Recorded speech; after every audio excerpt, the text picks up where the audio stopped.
Cham Talks, um podcast para ouvir ciência. Olá, bem-vindos à Cham Talks, um podcast para ouvir ciência. Sou Isabel Aruz Branco e estamos no Cham Centro de Humanidades para conversar com André Morteira sobre as guerras luso-neerlandesas do século XVII, num episódio integrado na rubrica Breve Introdução a. André Morteira é investigador integrado do Cham Centro de Humanidades, da Universidade Nova de Lisboa e da Universidade dos Açores, especialista nas expansões portuguesa e neerlandesa, nomeadamente na Ásia. Bem-vindo, André, e obrigada por aceitares o nosso convite.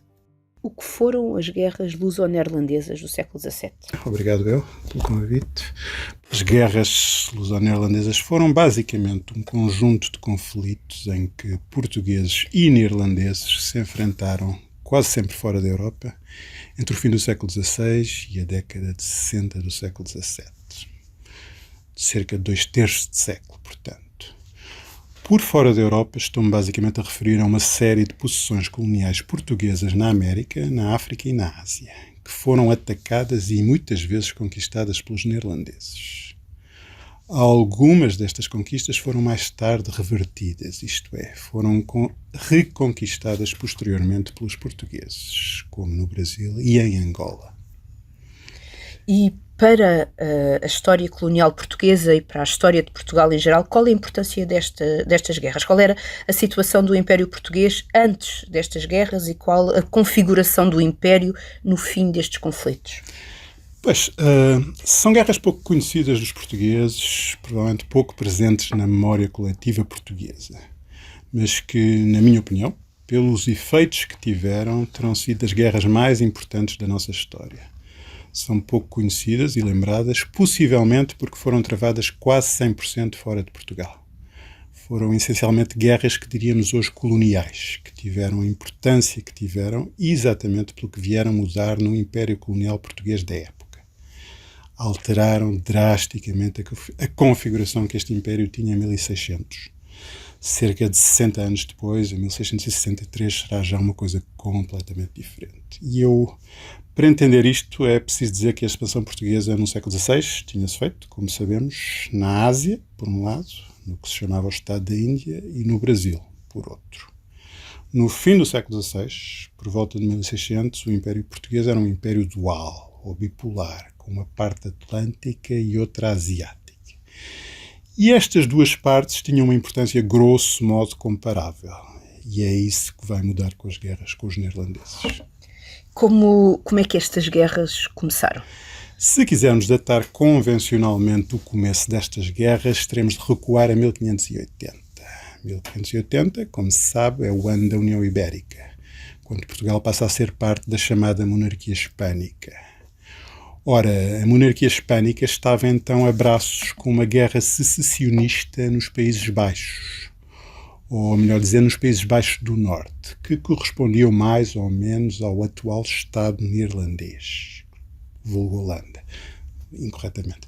Os Países Baixos do Sul correspondiam, grosso modo, à atual Bélgica. Esta região dos Países Baixos do Sul e do Norte tinha estado quase todo o século sob domínio da monarquia hispânica. Ora, a monarquia hispânica, no século XVI, era uma entidade muito distinta da Espanha atual, pois tinha várias possessões na Europa fora da Península Ibérica, na Itália, na França, nos Países Baixos. Por razões em parte religiosas, os Países Baixos revoltaram-se contra o domínio espanhol em 1568 e a revolta vingou a norte, onde desde 1572 há um Estado republicano que se tornou independente de fato de Madrid. Era com esta jovem república neerlandesa que a monarquia hispânica de Filipe II estava em guerra quando cedeu a União Ibérica de 1580. Ao princípio, esta guerra afetou pouco Portugal e os portugueses, pois em 1580 era ainda um conflito restrito aos Países Baixos, no norte da Europa. E aí a contribuição portuguesa para o esforço de guerra foi sempre mínima. Só que na última década do século XVI aconteceu algo importante, que foi que os navios dos mercadores neerlandeses, que já formavam a maior frota mercante da Europa, começaram a sair da Europa e a viajar para a América, para a África e para a Ásia. Como todos sabemos, tinham sido os ibéricos, os portugueses e os espanhóis ou castelhanos os primeiros europeus a navegar para fora da Europa, desde o século XV, nos chamados descobrimentos. Há décadas já que outros europeus os vinham tentando imitar, sobretudo franceses e ingleses. Mas o aparecimento dos neerlandeses nesta corrida representou um aumento importante de escala da concorrência, por assim dizer. Porque como eu já disse, eles tinham a maior frota mercante da Europa, tinham recursos marítimos muito consideráveis e isso fazia deles competidores temíveis. Na Ásia, em particular, a sua chegada mudou as coisas de maneira importante, pois desde que o Vasco da Gama tinha descoberto a rota do Cabo da Boa Esperança, em 1498, os portugueses tinham sido os únicos europeus a navegar regularmente até a Ásia. Houve alguns franceses e ingleses que os imitaram, que foram capazes também eles de fazerem a viagem, mas foram sempre aventuras sem continuidade. Ora, em 1598, logo depois da primeira viagem neerlandesa por mar até Java, foi estabelecida imediatamente uma ligação marítima regular entre os Países Baixos e a Ásia. Pode dizer-se que foi só então que os portugueses perderam, em definitivo, a exclusividade da rota do Cabo da Boa Esperança, da navegação na rota do Cabo, um século depois da viagem de Vasco da Gama. E, uma vez estabelecida esta ligação regular à Ásia, os mercadores neerlandeses, encorajados pelo Estado, uniram esforços e criaram uma companhia única para o comércio com a Ásia, a famosa Companhia das Índias Orientais Neerlandesas. Esta companhia era uma grande empresa, uma empresa particular, mas que recebeu do Estado vários poderes paraestatais, digamos assim. Ou seja, estava autorizada a fazer coisas que são normalmente os Estados a fazer. Guerra e diplomacia, cobrança de impostos, administração de justiça, etc. Por delegação do Estado neerlandês, chamemos-lhe assim, foi dado basicamente poder para criar e gerir um império colonial na Ásia. E o império que criou foi um tipo de império colonial muito semelhante ao português. Isto é um império marítimo assente numa rede de posições litorais fortificadas, espalhadas por toda a Ásia. E o que aconteceu foi que este novo império europeu na Ásia canibalizou logo de início o seu predecessor português, por assim dizer. As primeiras conquistas da companhia foram logo de duas fortalezas portuguesas nos Molucas, não foram terrenos asiáticos. As Molucas são na atual Indonésia Oriental. E outras conquistas depois de posições portuguesas seguiriam mais tarde, sobretudo no Sri Lanka e na Índia. E acontece que os bons resultados desta grande companhia militarizada na Ásia fizeram com que se decidisse criar, por volta de 1620, uma réplica para o Atlântico, a Companhia Neerlandesa das Índias Ocidentais, especificamente vocacionada para fazer a guerra com os portugueses e espanhóis no Atlântico. E esta nova companhia focou-se desde o início na que era já a joia da coroa das possessões portuguesas no Atlântico, que era o Brasil.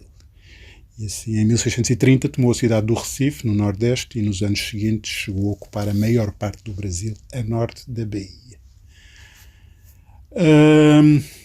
Há que dizer que todos estes conflitos só se agudizaram decisivamente na década de 1630, quer no Atlântico, quer na Ásia. Foi, de facto, nesta última década de domínio espanhol, pois, como todos sabemos, em 1640 dá-se a independência de Portugal, outra vez. É nesta última década que as perdas territoriais para as companhias neerlandesas se começaram a acumular e a tornar verdadeiramente graves. E é sabido que isso contribuiu para a insatisfação em Portugal com a União Ibérica e para o golpe da Restauração, em 1640. A Restauração veio baralhar um pouco os dados destes conflitos. Os primeiros governos portugueses independentes terão supostamente achado que seria possível obter a devolução das colónias conquistadas pelos neerlandeses, agora que os portugueses e neerlandeses eram ambos inimigos do rei Filipe IV. Mas isso, evidentemente, não aconteceu. Pelo contrário, a independência de Portugal veio pôr um problema delicado à República Neerlandesa. Ela continuava em guerra com Madrid, por isso, naturalmente, interessava-lhe que Portugal saísse vencedor da sua guerra de independência contra a Espanha. Mas, por outro lado, as duas companhias das Índias, neerlandesas, orientais e ocidentais, estavam num processo de expansão, conseguida em parte à custa de algumas colónias portuguesas, contra as quais lhes interessava continuar a fazer a guerra. Então, basicamente, isso deixou os neerlandeses divididos entre apoiarem os portugueses contra a monarquia hispânica na Europa, mas continuarem em guerra com eles fora da Europa, que é o que vai acontecer. O máximo que se conseguiu foi acordar uma trégua de 10 anos em 1644, o que foi só uma maneira de adiar o problema. E que não vingou sequer, porque a trégua foi quebrada logo um ano depois. Um ano depois, em 1645, aconteceu uma coisa que veio mudar de maneira decisiva o conflito. O que sucedeu foi que a população portuguesa dos territórios brasileiros sob ocupação neerlandesa revoltou-se contra os seus novos senhores. E num período de apenas 9 anos, os neerlandeses foram expulsos não só do Brasil, mas também de Luanda e de São Tomé, que tinham ocupado havia pouco tempo. O que aconteceu, portanto, foi que, paradoxalmente e um pouco surpreendentemente, Portugal, enquanto em Portugal travava uma guerra de independência na sua fronteira com a poderosa monarquia hispânica, ao mesmo tempo conseguiu vencer no Atlântico uma outra guerra que antes de 1640 estava a perder, quando era ainda parte da monarquia hispânica e quando contava com o apoio dos seus largos recursos. Por isso é que foi um pouco surpreendente esta reviravolta. O mesmo, porém, já não aconteceu na Ásia, pois aí a trajetória de declínio pré-1640 não foi invertida. Até 1663, uma vaga de perdas para a Companhia das Índias Neerlandesa e para outros reduziu o antes tão poderoso Estado da Índia a uma entidade absolutamente menor e marginal. Enquanto, por outro lado, no Atlântico, o Brasil, livre dos neerlandeses, não só reganhava a sua importância anterior, como se preparava para crescer ainda mais, como viria a suceder no século XVIII, com a descoberta do ouro brasileiro e a expansão para o interior. Pronto, foi o fim das guerras neerlandesas, mais ou menos, 1663. Haveria muito para dizer e explicar e para detalhar. Mas eu acho que, para além de toda esta enxurrada de fatos e de datas, o que é mais importante de reter destas guerras são talvez 4 pontos que eu vou tentar resumir. O primeiro ponto é que são conflitos coloniais, travados quase sempre fora da Europa.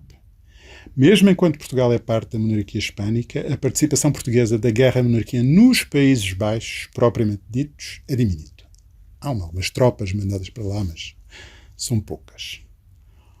O segundo ponto é que não são guerras travadas diretamente com o Estado neerlandês, mas sim com estas 2 grandes companhias de comércio militarizadas, as Companhias das Índias Ocidentais e Orientais, que têm exércitos e armadas próprias, privados. Portugal não está em guerra com o exército da República Neerlandesa ou com a marinha de guerra da República Neerlandesa, mas com as forças militares próprias das companhias. O terceiro ponto é que são guerras que começam enquanto Portugal é parte da monarquia hispânica, como eu já disse. Por isso, podem ser caracterizadas no princípio como extensões de uma guerra europeia a territórios não europeus. Mas o que sucede é que ganham rapidamente vida própria e, por isso, não acabam depois da independência de Portugal da monarquia hispânica. Pelo contrário, vão durar mais que a guerra original, porque a Espanha acaba por fazer a paz com os neerlandeses em 1648, mas Portugal vai ter de esperar 20 anos mais. E, finalmente, o quarto ponto e último é que o desfecho divergente do conflito na Ásia e no Atlântico desequilibrou completa e definitivamente o Império Português em favor do Atlântico. Remete por completo a Ásia à condição de glória passada, digamos assim. E é esta a consequência de fundo de longo prazo a que eu me referi no início, que tornou, na minha opinião, as guerras tão importantes para o futuro da história portuguesa, para a história portuguesa e para a história colonial portuguesa, em geral. As razões para esta divergência, porque é que as coisas correram de maneira tão diferente num lado e no outro, mereciam outro programa. Não tenho qualquer hipótese de dizer nada de sério sobre o assunto no tempo que me resta, por isso não vou dizer mesmo nada. André, muito obrigada.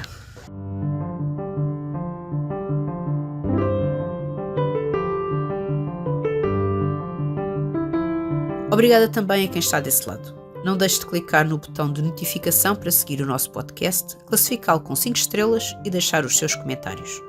Desta vez falámos com André Morteira, doutorado em História e investigador integrado do CHAM, que atualmente desenvolve o projeto Navios e Guerra, a frota de guerra no conflito global neerlandês e ibérico, financiado pela FCT. André Morteira tem vindo a investigar as relações entre os projetos de expansão portuguesa e neerlandesa, nomeadamente na Ásia, sendo autor do livro Carreira da Índia e o Corso Neerlandês e co-editor de O Primeiro Império Mundial, Portugal, Guerra e Revolução Militar, entre muitas outras publicações. Em breve regressamos com mais conversas sobre ciência. Até lá! Cham Talks, um podcast para ouvir ciência.